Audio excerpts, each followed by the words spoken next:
Welcome to Zen Game, where we go inside the world of college sports. I'm here with Payton Washington from the Baylor Acrobatics and Tumbling team. And something I was curious about as I was researching, first of all, you've never lost being here, have you? Your team's undefeated while you've been here? Not yet, hoping not to. Hopefully never in your run. Yeah. When's the last time there's been a loss here? Has there ever been a loss? I think when I was younger, Baylor lost to Oregon, I think, at a national championship.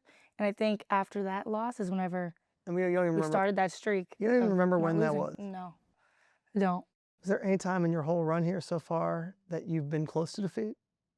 Not that I know of. Maybe Right. not close, but Listen, maybe not by winning by 10 points, maybe winning by a point or two instead of 10. Sure. But I mean, yeah, anytime I don't even think about that. The trophy doesn't matter at the end. You know, I know that sounds kind of cliche to say, but as long as I'm having fun and I grew individually and grew with my teammates and we grew that whole season, then no matter what happens, it's okay. We all learn from adversity. Yeah. During the Baylor journey, where has been your greatest adversity? Because it's not coming really necessarily in the sense of a team pushing you, but there might be other areas that you're experiencing in college sports that you're having adversity. I mean, it's just acro and being a new sport for me in general, coming in was a little bit more difficult. Already being on the dead mat, boom, challenge already ahead of me that I had to get used to. I've never lifted before, ever, until coming here. That's insane. Yeah. I was a flyer. I didn't really need to lift. I needed to stretch, be flexible. And then I had the tumbling already a little bit under my belt coming in. But then also 18 years of experience, they kind of wanted us to change that. The habits that we made, the bad habits, the technique that wasn't the Baylor Standard. We had to learn the Baylor Standard. And that was a little bit difficult. And I'm still trying to get there because no one's perfect. And I'm yet to be there, right? I still have 2 more years to go of trying to get to the Baylor Standard. So, You did yeah, okay. that's big. Thanks. You're a freshman of the year and Thanks. all of tumbling, I think that. Yeah. So at least from a freshman perspective, you hit freshman standard pretty well, Yes. but it's got to be motivating to know you have more to go. Exactly. I did exactly what I strived to do my freshman year, but there were still things that I left kind of unsaid that I wanted to put my mark on. You said that, you're erasing 18 years of experience. That would imply that you've been doing this stuff since you were born. Yeah. 3 years So old. really 15 yeah. years. 15 years, yeah. That's a long time. Kind of what was the start? What kind of got you down this path? Well, my mom tried to put me in softball. I could hit the ball, but when that ball came at me, I did not want to catch it. I was like, no, please, this is not me. So my mom tried to put me in gymnastics and dance, all the sports that she could think of that were girly. So I did gymnastics, but it was so slow for me. Gymnastics is very, very disciplined and all about technique, and I just wanted to go. Like, I'm very fast twitch, but I'm also type A and result oriented. And in gymnastics, I wasn't getting results as fast as I wanted. So I was like, Mom, we've got to switch. I was young, of course, so I didn't say it like that, but I wanted something different. So there was a cheer gym built in the same gymnastics gym that I was coming up on. And it was like I did a little mommy and me class, but loved the makeup, loved the big bows, loved the showy outfits. And then eventually I just started getting with the coaches and learning more skills, not just having fun, learning more skills, and then realizing I was like, maybe this could be a thing for me. Maybe this is a sport for me, So then my mom and we switched to a bigger school when I was around 10 years, bigger gym when I was like 10 years old. And then from there is when it all skyrocketed. Who are the people kind of when you're starting that you really looked up to? Because this is so much of a bigger sport than I think that the greater world knows. But who are some of the people that you were looking up to when you were getting started? In the cheer world, we have these people called cheer celebrities. So if I'm young, I'm looking at people like Gabby Butler, and then these amazing tumblers. They even do parkour. I loved watching a big skill. Not necessarily if they were on the front of a magazine. I just liked what they were doing and what they were posting. And even of course I've seen Gabby Douglas. I've seen all of them, Simone Biles, everybody. But even watched track athletes. I just loved competing and watching people compete. That was my itch I needed to scratch. And how old were you kind of in your journey when the cheer series came out? Because I have to imagine that was also, it was such a big spotlight I think a lot of people got a firsthand look into how Yeah. intense people just see the cheerleaders on the sidelines and they say to themselves, oh, they just kind of like wave their pom poms and stuff. Yeah. I don't think a lot of people knew until the series came out Mhm. how athletic and intense of a sport that is. Yeah. What's crazy is I knew the people on the cheer series. So it was also, but I knew them individually, not as an athlete.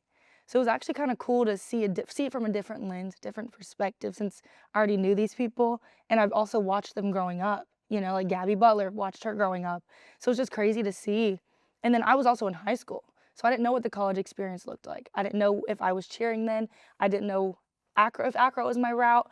So seeing that kind of helped me, and just seeing how people competed and how they get down. It's it was a lot like it was just a lot more than I was expecting, especially just coming from a small gym in Austin. You know, it was really great to see. When in your high school experience did this start? Was it high school? Was it middle? When did this start getting really serious for you? When did you kind of start building momentum and realizing like this is going to be a major future for me? Yeah, I think mainly when I switched to a world's team. So in all-star cheerleading aspects, when you turn 12, you were world's age eligible. And so once I made that leap from a junior team to a senior team, I think it all changed. It wasn't just performing and you get a gold medal here or there, and it's not just about the bows anymore. It was really competitive. And I think that started bringing the competitive nature out of me, and my coaches, also amazing coaches that I grew up with, were helping me hone in on my skill, and that started helping me see like, oh wait, I think I could do something with this, you know? And so you kind of had that initial positive feeling. What was the first moments that you really started getting recognition? Ooh, that's hard. Maybe after my first year on my world's team, I became more of a leader on my team, started speaking out more, started posting more on social media. That's always a big part of it. Twitter is huge in the cheer world. And so once people started talking about me, I tried to like hone in on it, and then also just be big in my choreography. That was what I was always known for, was yes, my amazing skills, but I had the big hair and I was performing, and you always see me laughing and enjoying it. And I think that's really what me and the audience started seeing and working out together, and it was a good relationship. Has there been like a specific comment or a message you've gotten from one of your routines where you feel like someone watched you and said, man, I really felt Yeah. empowered or inspired by what you just did out there? I mean, almost after every competition that I've ever been in, I'll have a mom DM me being like, "My daughter loves you. How can how can I get her to be like you?" And I'm like, that's wow. That gives me chills that I'm doing that for someone just by doing something that I love. And then also this past weekend against Iona, I was taking my tape off at the end of the meet, and an Iona athlete walks across all the way from the mat and tells me, "I did this sport because of you." And that's crazy to me. We're both 20 years old, but I helped her get into the sport of acrobatics and tumbling, but I didn't even know that I was doing that. So it reminds me that it's deeper, and what I'm doing is deeper, and that I'm also helping people while I'm helping myself too, you know? I think we all forget just how much Yeah. our example can create awareness for people, but this is a Mhm. new sport. That's what I'm trying to do. I think everybody should do acro, and I'm not even just biased. I genuinely think it's amazing. You can be from 10 different backgrounds and all come together on this one team of 40 to 50 girls and work together. And I think it's one of the things that makes a sport amazing to watch because I think that watching the flow of energy and motion, but especially when it's a team sport and everyone's kind of working together to have a part in that success, there's nothing really better than that. There's not. I get my energy from my teammates. I get my positivity and my light from my teammates. I compete the way I do because of them. And it's just, yeah, they bring out the better me, and I hope that I'm doing that for them. But it's also just so much fun. You kind of mentioned it. Have you always been kind of this energizer? Hmm. Yeah. I'm very like, just go, go, go, go, go. That's kind of my thing. Was it that But way out of the yeah, womb or was it just like I don't something that know. developed at all? My mom probably would say it's out of the womb. I've just always been very happy, energetic. That's kind of how I like to move in my daily life. So, As you were kind of leading up to high school, were there any ever like mentally challenging moments? Because I feel like you wouldn't be a person that would show it at all. that's such a great question because I don't show it. That's one of my faults is I don't like to show my emotions, and I know that in today's day and age, emotions are okay. So I'm still fighting every day to be able to show my emotions. If I'm gonna go cry, I'm gonna go in a corner and you're not gonna see me do it. And that's kind of how I just grew up doing that, you know, especially me trying to be so competitive and me being the only child and just trying to be the best at everything I do. I don't want you to see me fail. I don't want to see myself fail. So it's battling my mind and my heart and knowing that it's okay to not be perfect, right? And but just being comfortable in my own skin, being comfortable in my own emotions. Um, I I mean, even just losing is hard, and I do not want to be a sore loser, right?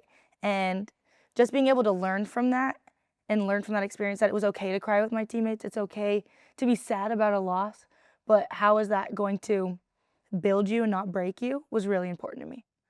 And what do you think some of the more like mentally challenging moments of your career have been? Mm. Probably in all-star cheerleading, losing worlds, which is the biggest competition there is in all-star cheerleading. I never won it. So every year, year after year, just more tears with the other 20 people that I loved and who I was doing it for. And then also I was letting down the entire country who wanted me to win too. So that was hard. That It's was a a lot of hard pressure. pressure.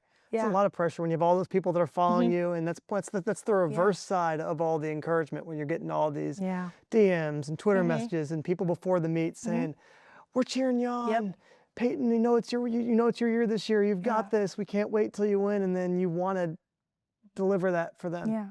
Because it's hard. Cause like I don't know what they're gonna think of me if I fail. I'll be okay with failing myself, but you know, I don't. You never like want to let anyone down. And knowing that I might let an 8-year-old down because I'm not winning, that's hard. You know, that's just it's different when you think about it that way. And it's not like I'm not just doing it for the other 30 people on my team. I'm also doing it for everyone else out there who's watching me. It's a lot of responsibility. Yeah. I think a lot of people don't really hmm take that into account with athletes. Is that hmm there's some 10-year-old out there whose whole day is going to revolve around how your team does. Yeah. Which is really hard sometimes. Like after meets, little girls will come to take pictures with me. And I'm always like, why? Why do you want to take a picture with me? What did I do? You know?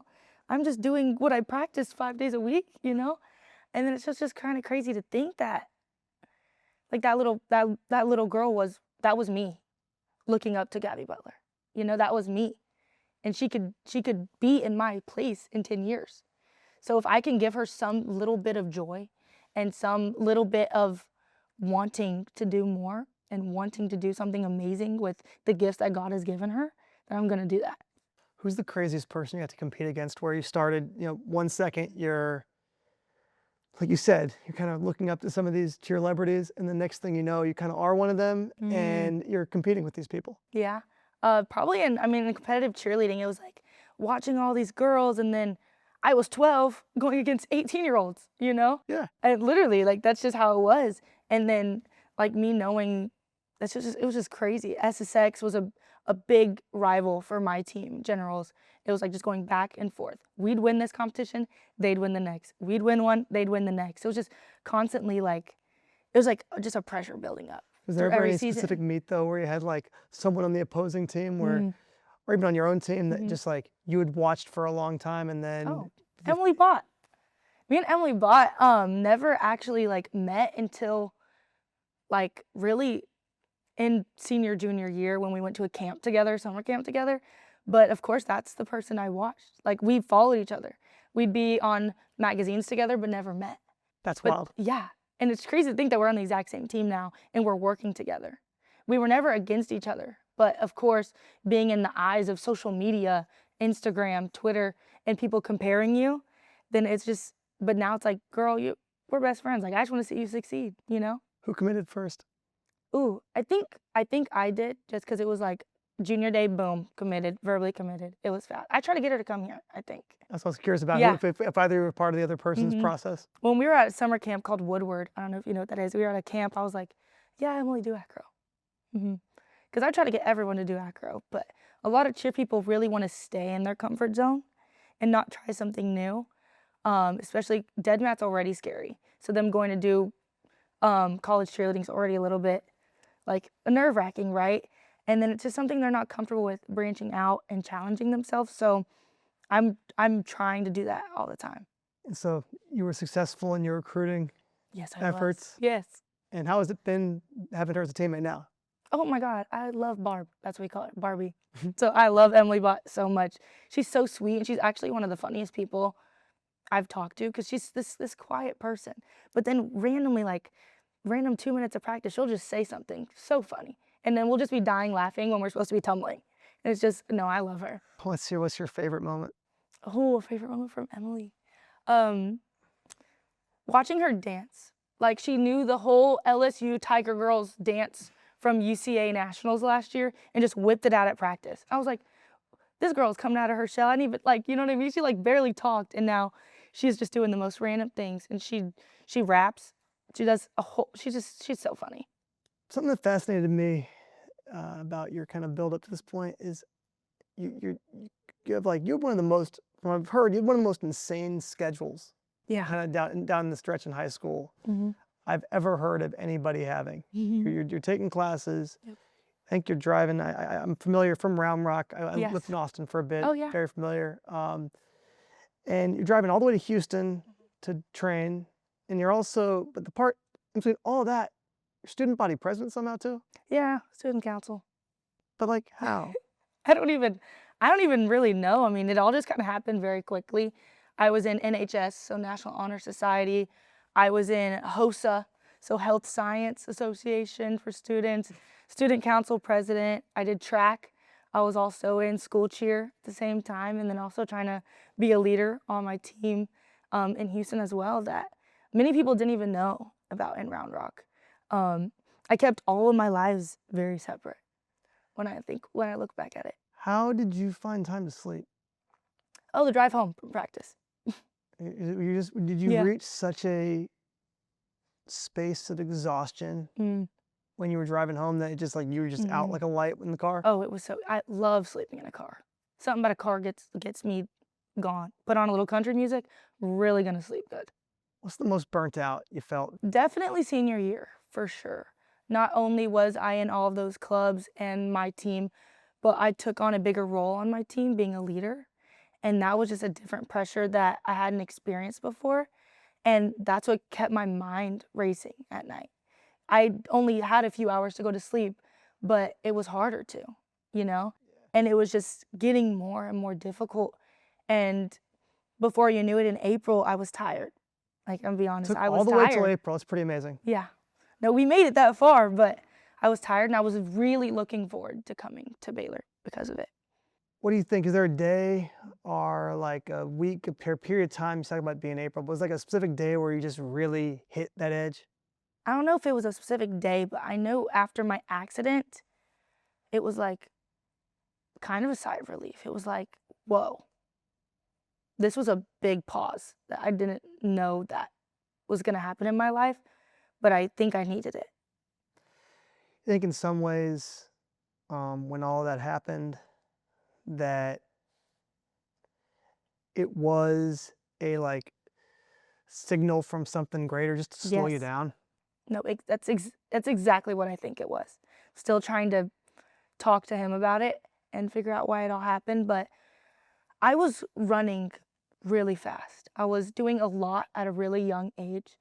I didn't know where I wanted to be and what I wanted to do and who I wanted to become. And I think that time was literally a time for me to just look in the mirror and be like, who do you want to be? You know, what do you want your mark on the world to be? And I think I sat in that time of not being able to do my sport, which what I thought was my identity, and then come to Baylor and find myself. What came out of that questioning process? I don't think it was just that day, you know, because I mean, people have asked me this before. Did you think you were gonna die? Never did. I knew I was bleeding, but I never thought I was gonna die. I actually sat in the moment to myself and breathed. Like, I literally slowed down, and the only thing I was with was my thoughts and his. That was it. That's all I was thinking. So then after I realized, okay, you're not gonna be able to do what you've been doing your whole life, right? So let's sit down, let's take a second and figure out what you wanna do, right? Who you wanna be. I knew I was still coming here, and I knew that I wanted that to be my next chapter. It was planning on being my chapter, so I was going to do it, right? That's how I was. When I put my mind onto something, I'm going to do it. No matter what was faced, what challenges were, what adversity came upon me, I was going to do this. So I get here, and then I'm grinding it out, right? I'm coming from basically ground zero, my body at least. And that's hard for me to deal with because I'd always been at the best of my best, right? Always pushing myself, getting better, being known in the all-star cheerleading world, and now coming at the ground and not knowing really a lot. I'm just coming from what I know from my brain and from just hearing what the coaches had to say, but I never actually put it into action.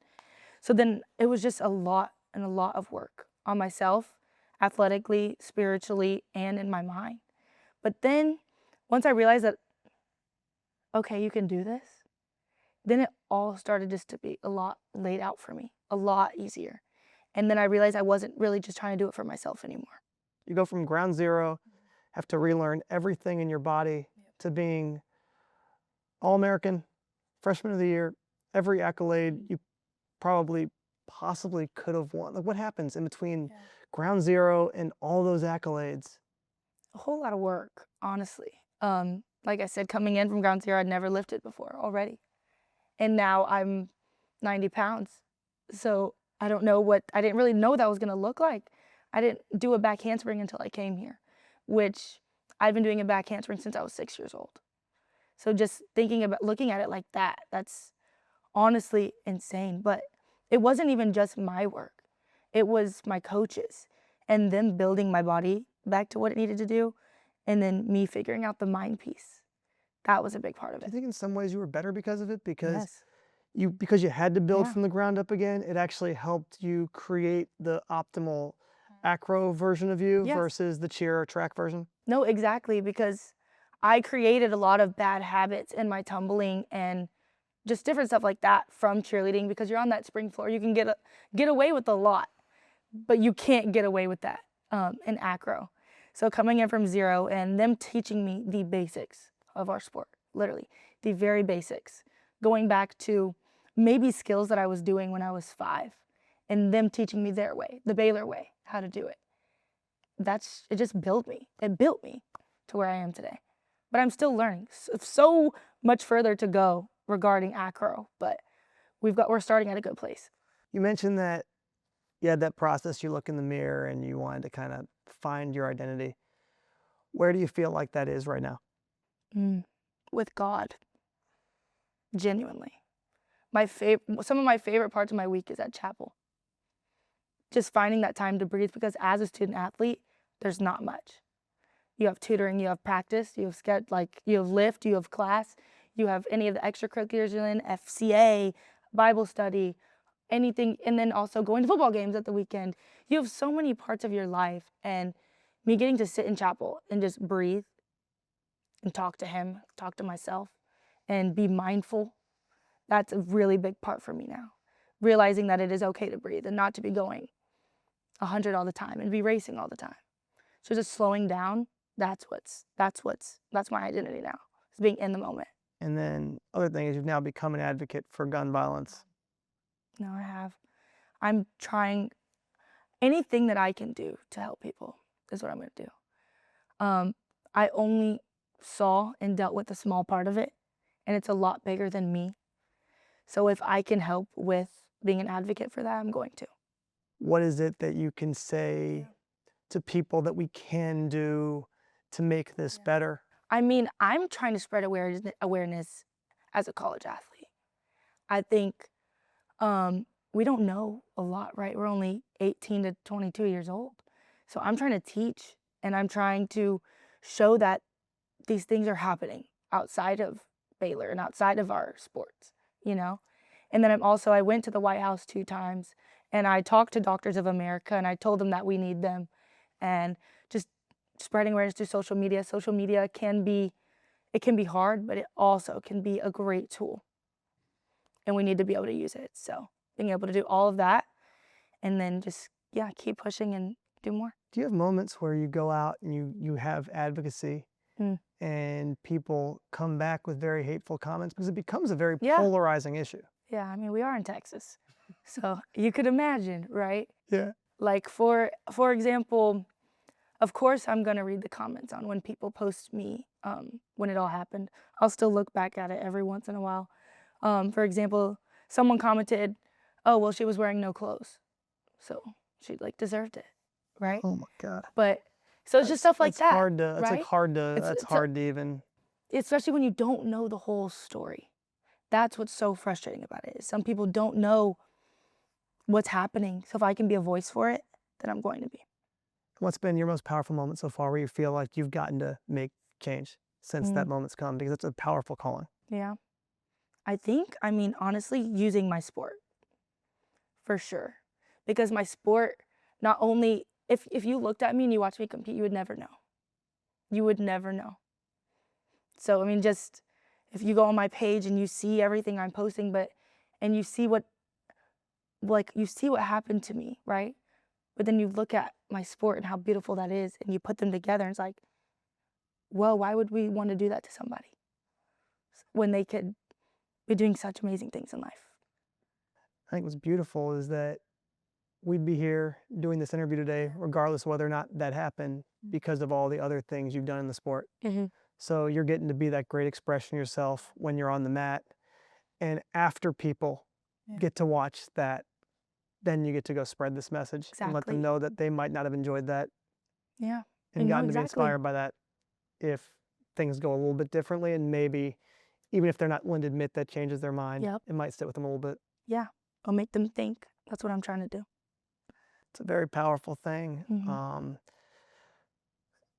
One just last opportunity to either say what you're most excited about for the remainder of the year, Uh-huh. or maybe either that or provide an inspiring message to people who are finding themselves in a tough spot because you were there. Yeah. Just keep going, honestly. Keep going. I know it's hard right now, but it's not going to be hard later. If you just breathe. Breathe. I know it's kind of hard to think about right now, but it'll be really, really worth it in the end. You'll have a lot of joy and a lot of weight lifted off your shoulders if you just breathe right now. And that's what you did in the toughest moment. And now we're here with a lot of exciting things in front of us. It's been awesome having you here. Thank you. Really grateful to have the conversation today. No, yeah, same. Thank you so much.